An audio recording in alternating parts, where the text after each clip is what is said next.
Hello friends, नमस्कार दोस्तों। Fitter theory YouTube channel में आपका स्वागत है। हम रुक्मणी पब्लिकेशन का जो बुक था उसके बारे में यहाँ डिस्कस कर रहे थे। इसका ये चैप्टर नंबर 4 है। चैप्टर 4 जो आपका हीट ट्रीटमेंट से संबंधित है, उसके हम एमसीक्यू डिस्कस कर रहे थे। हमने एक पार्ट में 22 तक हमने डिस्कस कर लिया था। अब 23 क्वेश्चन से इस पार्ट में डिस्कस करेंगे। तो हमारा जो पहला क्वेश्चन है ये क्या निकल के आया है, इसमें देखते हैं कि जो स्टील को हार्ड करने के पश्चात एक ऊष्मा उपचार प्रक्रिया करना क्या कहलाता है। जब हम स्टील को हार्ड कर लेते हैं तो एक ऊष्मा उपचार प्रक्रिया क्या कहलाता है।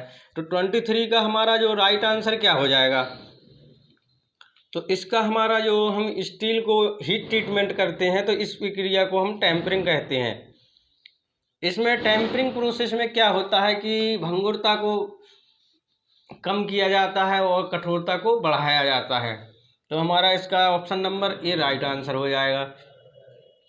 जो नेक्स्ट क्वेश्चन देखते हैं कि जो 24 का क्या निकल के आया है। इसमें बताना है कि निम्नलिखित में से किस प्रक्रिया का उपयोग स्टील की टफनेस बढ़ाने तथा भंगुरता को कम करने के लिए किया जाता है। तो हमारा जो 24 का वही ऑप्शन सी सही हो जाएगा, क्योंकि इस प्रोसेस में क्योंकि जो हमारा टफनेस को बढ़ाने और भंगुरता को कम करने की क्रिया को ही हम क्या कहते हैं, इसकी हम टेम्परिंग बोलते हैं। तो हमारा इसका ऑप्शन सी सही हो जाएगा।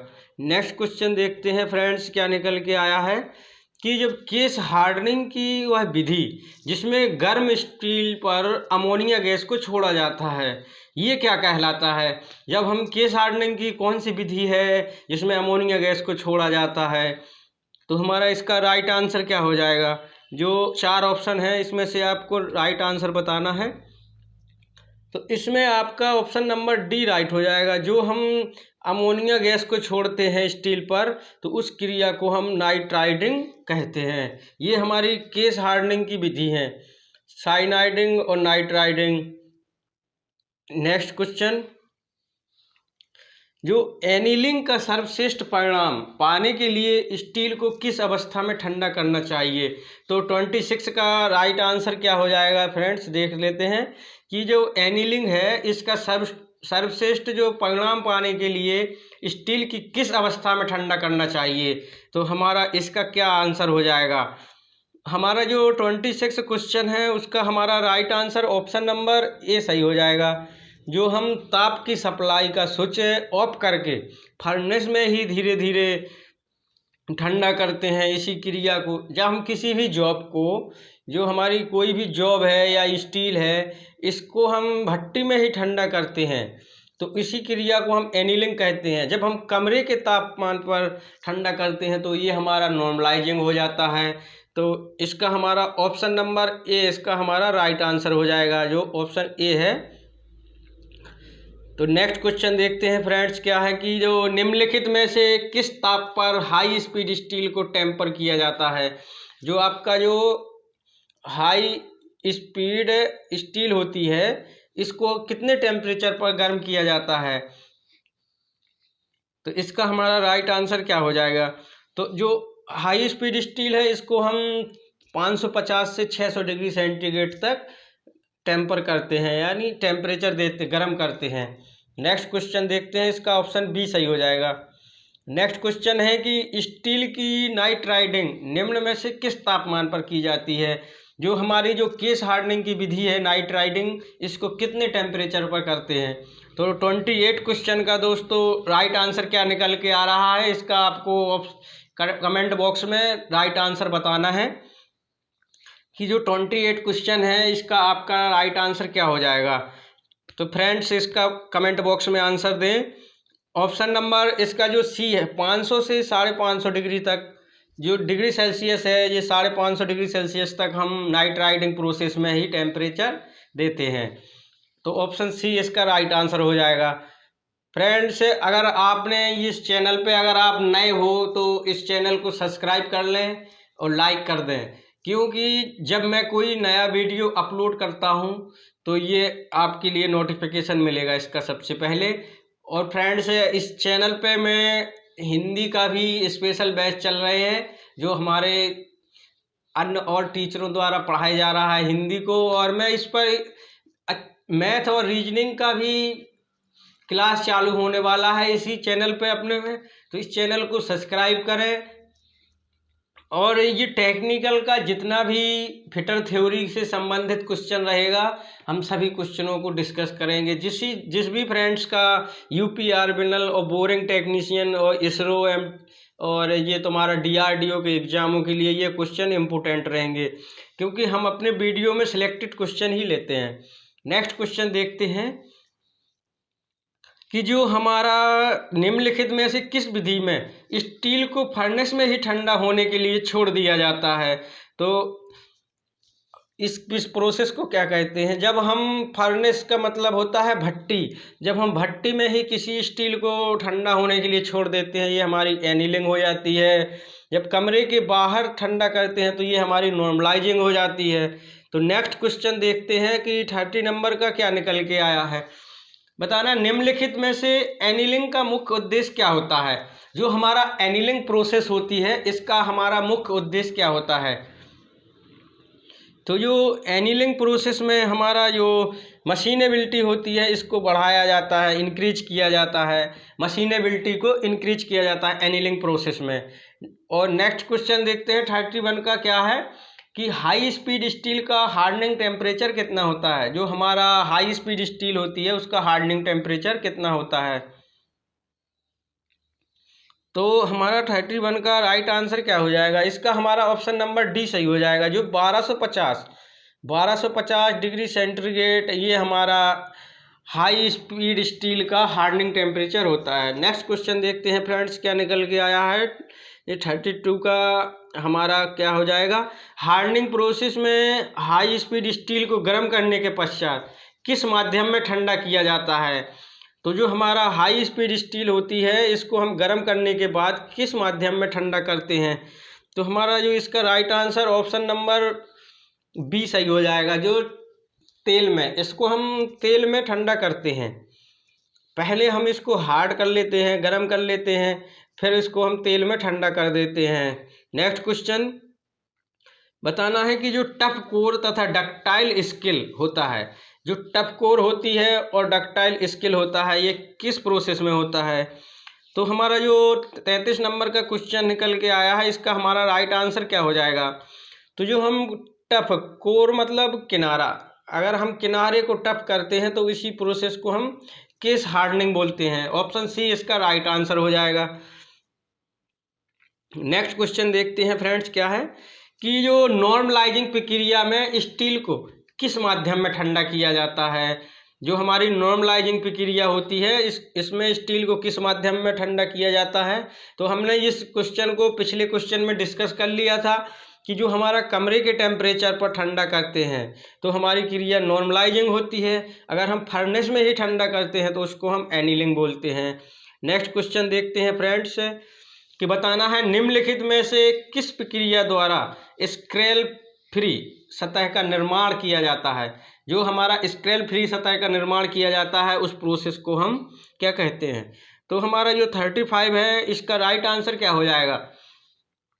तो इसका हमारा right answer option number B सही हो जाएगा। जो इंडक्शन हार्डनिंग होती है इस प्रोसेस में हम स्क्रैच फ्री सतह का निर्माण करते हैं। तो हमारा बी ऑप्शन राइट हो जाएगा।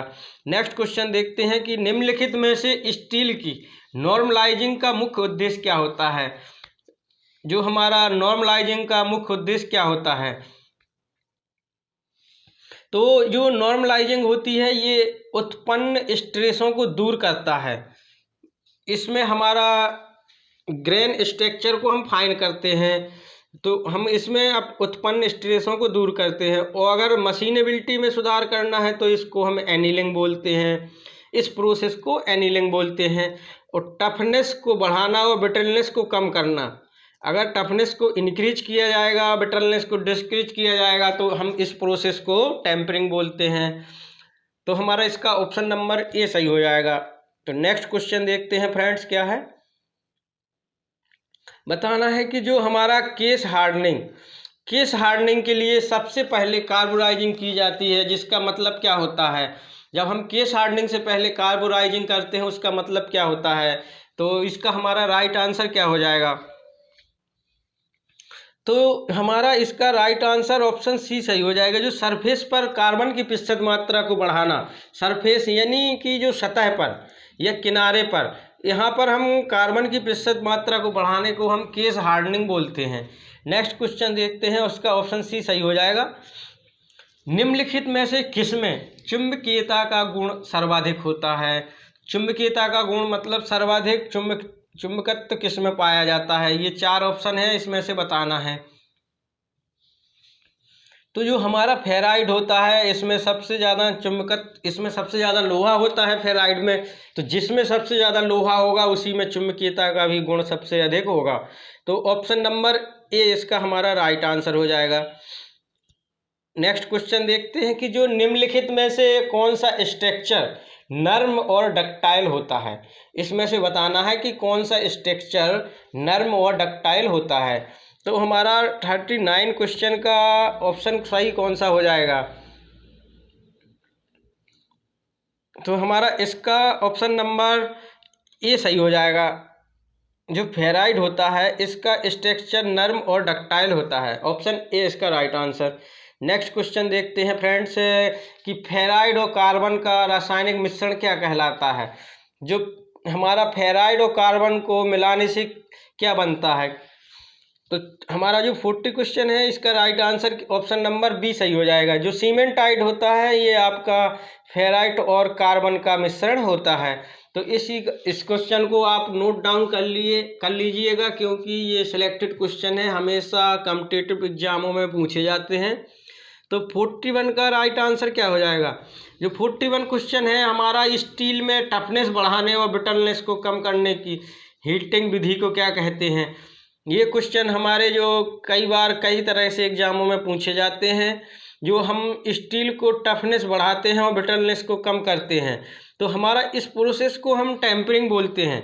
तो हमारी टेम्परिंग प्रोसेस में क्या किया जाता है कि किसी पार्ट को टफनेस यानी हार्डनेस उसका इंक्रीज किया जाता है, ब्रिटलनेस को कम किया जाता है। तो नेक्स्ट क्वेश्चन देखते हैं फ्रेंड्स कि निम्नलिखित में से केस हार्डनिंग की किस प्रक्रिया में स्टील पर अमोनिया गैस का प्रवाह करते हैं। तो हमें बताना है कि जो अमोनिया गैस का प्रवाह किस विधि पर करते हैं। तो हमने अभी नेक्स्ट क्वेश्चन में बताया था कि जो अमोनिया गैस का प्रवाह करते हैं वो हमारी नाइट्राइडिंग विधि होती है। तो नाइट्राइडिंग विधि में हम केस हार्डनिंग के अंतर्गत ही हमारी नाइट्राइडिंग आती है। तो इस अमोनिया गैस का प्रवाह हम नाइट्राइडिंग में करते हैं। ऑप्शन बी इसका राइट आंसर हो जाएगा। बताना है कि जो निम्नलिखित में से किस प्रक्रिया की 2 विधि होती हैं। तो जो हमारी साइनाइडिंग और नाइट्राइडिंग किस विधि के अंतर्गत आती हैं। तो इसका हमारा ऑप्शन ए सही हो जाएगा। जो केस हार्डनिंग प्रोसेस होती है इसी के अंतर्गत साइनाइडिंग और नाइट्राइडिंग आती है। तो नेक्स्ट क्वेश्चन देखते हैं फ्रेंड्स क्या होगा। को जो हमारा निम्नलिखित में से किस उद्देश्य के लिए टूल स्टील की किसी खास तापमान पर गर्म करने के बाद कोचिंग करना जरूरी होता है। कि जो हमारा प्रोसेस है किस प्रोसेस में कोचिंग क्रिया होती है। तो हमारा 44 क्वेश्चन का राइट आंसर क्या हो जाएगा।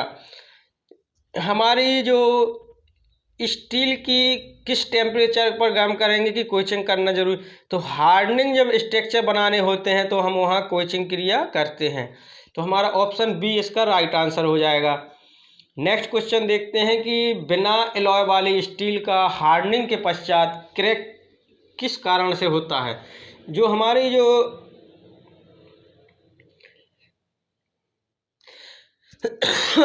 सॉरी बिना एलॉय वाली स्टील का हार्डनिंग के पश्चात क्रैक किस कारण से होता है। तो हमारा जब हम पंच को तुरंत क्वेच किया जाता है तो वहाँ क्रैक होने की संभावना रहती है। तो ऑप्शन डी इसका राइट आंसर हो जाएगा। नेक्स्ट क्वेश्चन देखते हैं कि हार्डनिंग करने के बाद धातु क्या हो जाती है। यहाँ खाली स्थान है तथा हार्ड हो जाती है। तो उसमें से हमें यहाँ बताना है कि वो ब्रिटल हो जाती है कि डक्टाइल हो जाती है कि मेलेबल हो जाती है कि टफ हो जाती है। हार्डनिंग के पश्चात मेटल कैसा हो जाता है हमारा, तो हमारा जो 46 का right answer option number A सही हो जाएगा। जो हार्डनिंग के बाद धातु ब्रिटल तथा हार्ड हो जाती है, ऑप्शन ए राइट हो जाएगा। जो हमारा 47 क्वेश्चन निकल के आया है, इसमें से बताना है कि जो निम्नलिखित में से किस विधि द्वारा माइल्ड स्टील के पार्ट की जो बाहरी सरफेस को हार्ड किया जाता है, तो किस विधि द्वारा हम माइल्ड स्टील के पार्ट की बाहरी सरफेस को हार्ड करते हैं। तो इसका हमारा जो right answer option number D हो जाएगा। अगर जैसे माइल्ड स्टील के पार्ट की हमें बाहरी सरफेस को हार्ड करना है, उसी प्रोसेस को हम केस हार्डनिंग कहते हैं। नेक्स्ट क्वेश्चन देखते हैं। बताना निम्नलिखित में से कौन सा स्ट्रक्चर हार्ड और ब्रिटल होता है। जो हमें 4 स्ट्रक्चर दिए गए हैं, इसमें से आपको बताना है कि हार्ड और ब्रिटल कौन सा होता है।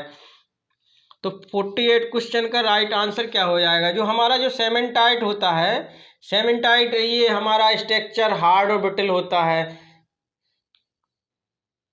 तो थैंक्स फॉर वाचिंग। अब हम जो आगे के क्वेश्चन हैं वो नेक्स्ट वीडियो में डिस्कस करेंगे। नमस्कार। चैनल को सब्सक्राइब करें और लाइक कर दें, अपने दोस्त के पास शेयर करें। Thank you.